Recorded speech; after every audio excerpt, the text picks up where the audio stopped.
O Livro dos Espíritos, obra de Allan Kardec. Sacrifícios. Remonta à mais alta antiguidade o uso dos sacrifícios humanos. Como se explica que o homem tenha sido levado a crer que tais coisas pudessem agradar a Deus? Primeiramente, porque o homem não compreendia Deus como a fonte da bondade suprema. Nos povos primitivos, a matéria sobrepuja o espírito. Ele se entrega aos instintos do animal selvagem. Por isso é que, em geral, são cruéis. É que neles o senso moral ainda não se acha totalmente desenvolvido. Em segundo lugar, é natural que os homens primitivos acreditassem ter uma criatura animada muito mais valorada. Recapitulando. Em segundo lugar, é natural que os homens primitivos acreditassem ter uma criatura animada muito mais valor aos olhos de Deus do que um corpo material. Foi isto que os levou a imolarem primeiro animais e mais tarde homens. De conformidade com a falsa crença que possuíam, pensavam que o valor do sacrifício era proporcional à importância da vítima. Na vida material, como geralmente a praticais, se houverdes de oferecer a alguém um presente, escolhereis sempre de tanto maior valor quanto mais afeto e consideração quiserdes testemunhar a esse alguém. Assim tinha que ser com relação a Deus entre os homens ignorantes. De modo que os sacrifícios de animais precederam os sacrifícios humanos, sobre isso não se pode haver a menor dúvida. Então, de acordo com a explicação que vindes de dar, não foi de um sentimento de crueldade que originaram os sacrifícios humanos? Não, não é bem de crueldade, mas ignorância mesmo. Originaram-se de uma ideia errônea quanto à maneira de agradar a Deus. Considerai o que se deu com Abraão. Com o correr dos tempos, os homens entraram a abusar dessas práticas, imolando seus inimigos comuns, até mesmo seus inimigos particulares. Deus, entretanto, nunca exigiu sacrifício algum, nem de homens, nem sequer de animais. Não há como imaginar-se que se lhe possa prestar culto mediante a destruição e o sofrimento inútil de suas criaturas, sejam homens, crianças, mulheres, animais ou o que for que tenha vida. Dar-se-á que alguma vez possam ter sido agradáveis a Deus os sacrifícios humanos praticados com piedosa intenção? Não, isso não existe. Deus é um ser extremamente superior, com inteligência máxima, bondade máxima, todas as virtudes no grau máximo.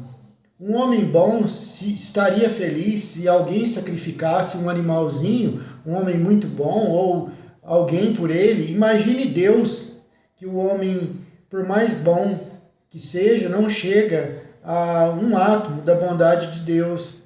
Deus, porém, julga pela intenção. Sendo ignorantes os homens de tal época, natural era que supusessem praticar ato louvável, imolando seus semelhantes. Nesses casos, Deus atentava unicamente na ideia que presidia o ato e não neste. À proporção que se foram melhorando, os homens tiveram que reconhecer o erro que laboravam e que reprovar tais sacrifícios com que não podiam conformar-se às ideias de espíritos esclarecidos, porque os espíritos tinham então a envolvê-los o véu material, mas por meio do livre-arbítrio possível-lhes era vislumbrar suas origens e fim, e muitos, por intuição, já compreendiam o mal que praticavam, se bem que nem por isso deixassem de praticá-lo para satisfazer as suas paixões. E devemos pensar das chamadas guerras santas, o sentimento que impele os povos fanáticos, tendo em vista agradar a Deus, a exterminarem o mais possível os que não partilham de suas crenças, poderá equiparar-se quanto à origem ao sentimento que os excitava outrora a sacrificarem seus semelhantes? são impelidos pelos maus espíritos e, fazendo a guerra aos seus semelhantes, contravêm a vontade de Deus, que manda ame cada um o seu irmão como a si mesmo. Todas as religiões, ou mesmo antes, todos os povos, adoram o mesmo Deus, qualquer que seja o nome que lhe deem. Porque então há de um fazer guerra a outro, sob o fundamento de ser a religião deste diferente da sua, ou por não ter ainda atingido o grau de progresso da religião dos povos cultos? Se as desculpáveis são os povos de não crerem na palavra daquele que o Espírito de Deus animava e que Deus enviou, sobretudo os que não ouviram e não lhe testemunharam os atos, como pretenderdes que creiam nessa palavra de paz quando lhes ides levá-la de espada em punho? Eles têm que ser esclarecidos e devemos esforçar-nos por fazê-los conhecer a doutrina do Salvador mediante a persuasão e com brandura, nunca a ferro e fogo.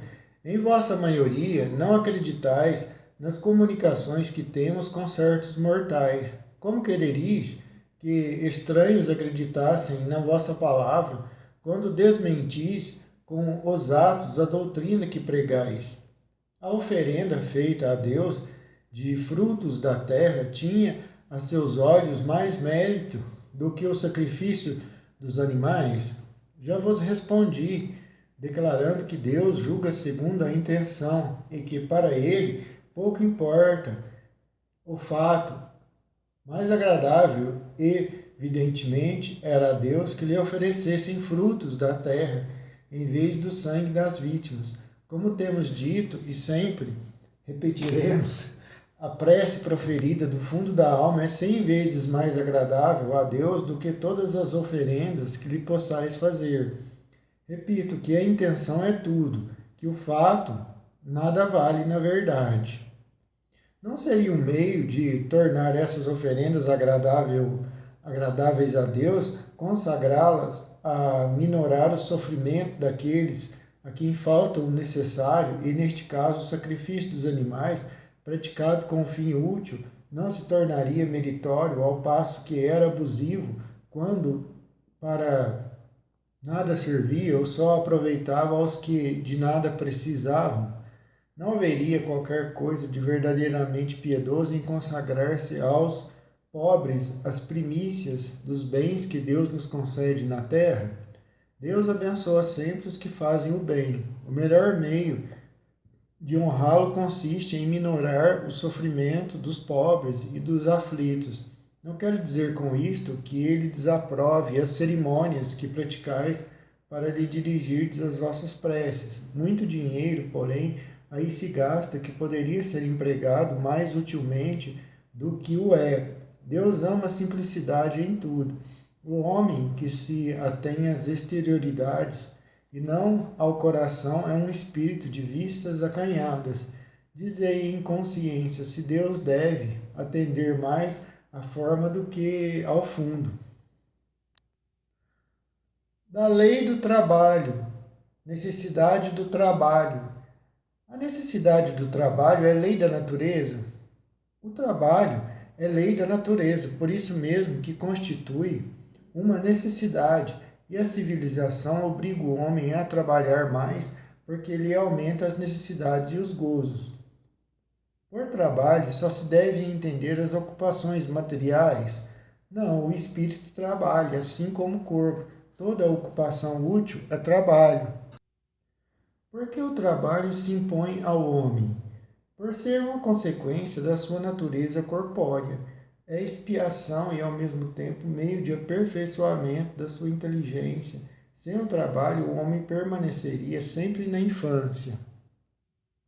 Quanto à inteligência, por isso é que seu alimento, sua segurança e seu bem-estar dependem do seu trabalho e da sua atividade.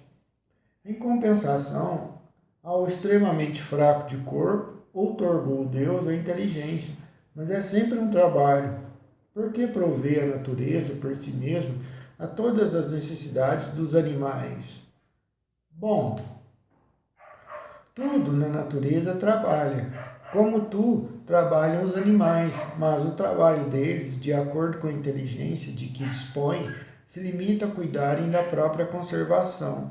Daí vem que do trabalho não lhes resulta progresso, ao passo que o do homem visa duplo fim, a conservação do corpo e o desenvolvimento da faculdade de pensar, o que também é uma necessidade e o eleva acima de si mesmo. Quando digo que o trabalho dos animais se cifra no cuidarem da própria conservação, refiro-me ao objetivo com que trabalham. Entretanto, provendo as suas necessidades materiais, eles se constituem inconscientemente executores dos desígnios do Criador, e assim o trabalho que executam também concorre para a realização do objetivo final da natureza, se bem que quase nunca lhe descubrais o resultado imediato. Nos mundos mais aperfeiçoados, os homens se acham submetidos à mesma necessidade de trabalhar. A natureza do trabalho está em relação com a natureza das necessidades. Quanto menos materiais são estas, menos material é o trabalho. Não deduzais daí, porém, que o homem se conserve inativo e inútil. A ociosidade seria um suplício em vez de ser um benefício. Achar-se-á isento da lei do trabalho o homem que possua bens suficientes para lhe assegurarem a existência? Do trabalho material, talvez, não, porém, da obrigação de tornar-se útil conforme os meios de que disponha, nem de aperfeiçoar a sua inteligência ou a dos outros, o que também é trabalho. Aquele a quem Deus facultou a posse de bens suficientes a lhe garantirem a existência não está, é certo, constrangido a alimentar-se com o suor do seu rosto, mas tanto mais maior é a obrigação de ser útil aos seus semelhantes. Até o gato trabalha. Escutem, quanto mais ocasiões de praticar o bem lhe proporciona o adiantamento que lhe foi feito. O gato mia. Não há homens que se encontram impossibilitados de trabalhar no que quer que seja e cuja existência é, portanto, inútil. Deus é justo e o gato é chato, pois só condena aquele que voluntariamente tornou inútil a sua existência, porquanto esse vive a expensas do trabalho dos outros. Ele quer que cada um seja útil de acordo com as suas faculdades. A lei da natureza impõe aos filhos a obrigação de trabalharem para seus pais. Certamente, do mesmo modo que os pais têm que trabalhar para seus filhos. Foi por isso que Deus fez do amor filial e do amor paterno um sentimento natural. Foi para que, por essa afeição recíproca, os membros de uma mesma família se sentissem impelidos a ajudarem-se mutuamente, o que, aliás, com muita frequência se esquece na vossa sociedade atual. Limite do trabalho, repouso. Sendo uma necessidade para todo aquele que trabalha, o repouso não é também uma lei da natureza? Sem dúvida, o repouso serve para a reparação das forças do corpo e também é necessário para dar um pouco mais de liberdade à inteligência, a fim de que se eleve acima da matéria. Qual o limite do trabalho? O das forças. Em suma, a esse respeito, Deus deixa inteiramente livre o homem. Que se deve pensar dos que abusam de sua autoridade, impondo a seus inferiores excesso de trabalho? Isso é uma das piores ações que alguém pode cometer. Todo aquele que tem o poder de mandar é responsável pelo excesso de trabalho que impõe a seus inferiores, porquanto, assim fazendo, transgride a lei de Deus. 273. Mensagem do Livro dos Espíritos. Tem o homem o direito de repousar na velhice? Sim, que nada é obrigado senão de acordo com as suas forças. Então, que há de fazer o velho que precisa trabalhar para viver e não pode? O forte deve trabalhar para o fraco, Não tendo este família, a sociedade deve fazer às vezes desta. É a lei da caridade. Não basta se diga ao homem que lhe corre o dever de trabalhar, é preciso que aquele que tem de prover a sua existência por meio do trabalho encontre em que se ocupar, o que nem sempre acontece. Quando se generaliza, a suspensão do trabalho assume as proporções de um flagelo, qual a miséria. A ciência econômica procura remédio para isso no equilíbrio entre a produção e o consumo. Esse equilíbrio, porém, dado seja possível estabelecer-se, sofrerá sempre intermitências durante as quais não deixa o trabalhador de ter que viver. Há um elemento que não costuma fazer pesar na balança e sem o qual a ciência econômica não passa de simples teoria. Esse elemento é a educação. Não há educação intelectual, mas a educação moral. Não nos referimos, porém, à educação moral pelos livros, e sim a que consiste na arte de formar os caracteres, a que incute hábitos, porquanto a educação é o conjunto dos hábitos adquiridos, considerando-se a aluvião de indivíduos que todos os dias são lançados na torrente da população, sem princípio, sem freio, entregues a seus próprios instintos. Serão de espantar as consequências desastrosas que daí decorrem. Quando essa arte for conhecida, compreendida e praticada, o homem terá no mundo hábitos de ordem e de preferência, de previdência para consigo mesmo e para com seus semelhantes, de respeito a tudo que é respeitável. Hábitos que lhe permitirão atravessar menos penosamente os maus dias inevitáveis. A desordem e a imprevidência são duas chagas que só uma educação bem entendida pode curar. E o ponto de partida, o elemento real do bem-estar, o penhor da segurança de todos. Da lei de reprodução, população do globo. É lei da natureza a reprodução dos seres vivos? Evidentemente que sim, sem a reprodução, o mundo corporal pereceria. Indo sempre a população na progressão crescente que vemos, chegará tempo em que seja excessiva na terra? Não, porque Deus a isso provê e mantém sempre o equilíbrio. Ele, coisa alguma inútil faz. O homem que apenas vê um canto do quadro da natureza não pode julgar da harmonia do conjunto. Sucessão e aperfeiçoamento das raças. Há neste momento raças humanas que evidentemente decrescem. Virá momento em que terão desaparecido da terra. Assim acontecerá de fato, é que outras lhe terão tomado o lugar, como outras um dia tomarão o da vossa. Os homens atuais formam uma criação nova ou são descendentes aperfeiçoados dos seres primitivos? São os mesmos espíritos que voltaram para se aperfeiçoar em novos corpos, mas que ainda estão longe da perfeição. Assim, a atual raça humana, que, pelo seu crescimento, tende a invadir toda a Terra e a substituir as raças que se extinguem, terá sua fase de crescimento e de desaparição. Substituí-la-ão outras raças mais aperfeiçoadas, que descenderão da atual, como os homens civilizados de hoje descendem dos seres brutos e selvagens do passado distante. Do ponto de vista físico, são de criação especial os corpos da raça atual ou procedem dos corpos primitivos mediante reprodução. A origem das raças se perde na noite dos tempos. Como todas pertencem, porém, à grande família humana, qualquer que tenha sido o tronco de cada uma, elas puderem aliar-se entre si e produzir tipos novos. Qual, do ponto de vista físico, o caráter distintivo e dominante das raças primitivas?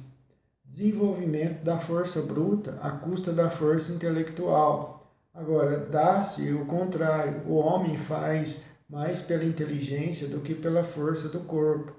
Todavia, faz 100 vezes mais, porque soube tirar proveito das forças da natureza, o que não conseguem os animais. Será contrário à lei da natureza o aperfeiçoamento das raças animais e vegetais pela ciência? Seria mais conforme a essa lei deixar que as coisas seguissem seu curso normal? Tudo se deve fazer para chegar à perfeição, e o próprio homem é um instrumento de que Deus se serve para atingir seus fins.